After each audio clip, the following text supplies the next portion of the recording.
Alrighty then. Successful Indie Author 5-Minute Focus, episode 1177, self-editing. And of course, you're not looking at me. You're looking at Stanley looking at you, looking at me. How about that? Self-editing. Are you really the best choice to edit your work? I suggest yes and no.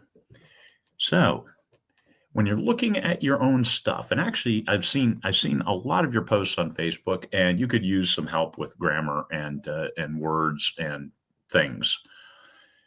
So maybe getting a second set of eyes on your manuscript is a good thing. And also you can learn. How do you learn if you're just teaching yourself? I'm not a big fan of that. Edit as you go? Hell yeah, I edit as I go. I reread what I'm looking at. Sometimes I'll play because Word has hey, I'll read it to you in a mechanically unengaged voice.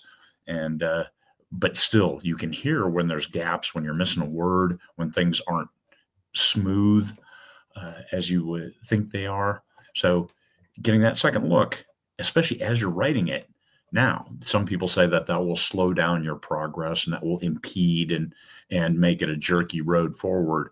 But I like knowing that the words behind me are good, and that helps me move forward because I can keep going, not thinking, geez, I really have to go back. And now I have to go back to 20,000, 30,000, 40,000 words.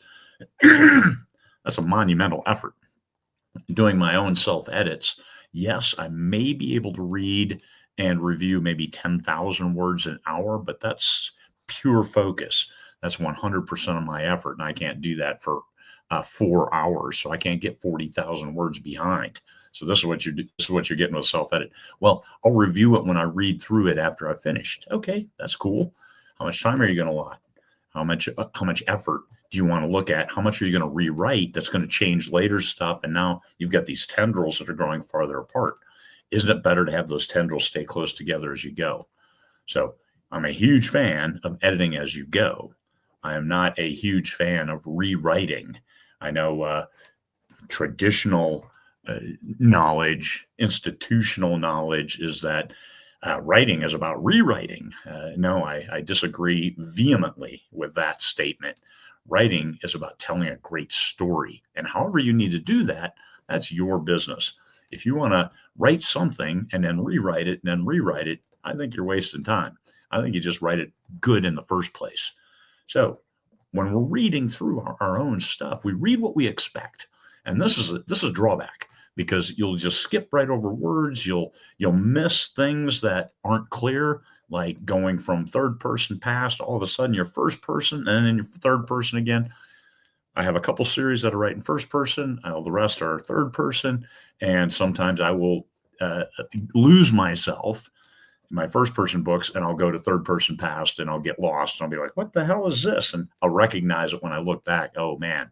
And then that takes a while to fix. So we want to correct that right away before we get too far down the wrong road. So reading ourselves, we may not be the best choice. First pass, absolutely, because some of those things will stand out and you'll be able to save yourself a lot of grief later. For the last pass, I don't recommend doing a self-edit on your last pass through.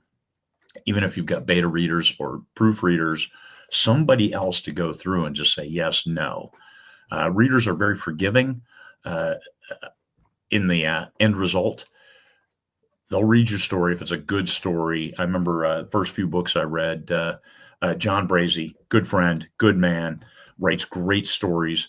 And the first book I read of his had a typo on like every single page because he hadn't had it fixed yet, but he got the book out there. And still very forgiving of those typos, which have since been corrected, of course. But looking at that, I'm like, oh my God. But still, I read the whole book. And then I read the next one too, because they were great stories. So yes, forgiving, but why put that out there if you don't have to? So get somebody else to go through that last pass for you to make sure to clean that up and give it the best view. So when people see it, this is their first impression of you is a good one.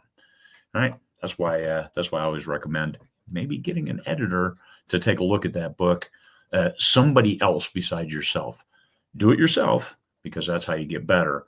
And then listen to their feedback and their line edits to help you get better as an author, writing clearer and higher quality technical prose.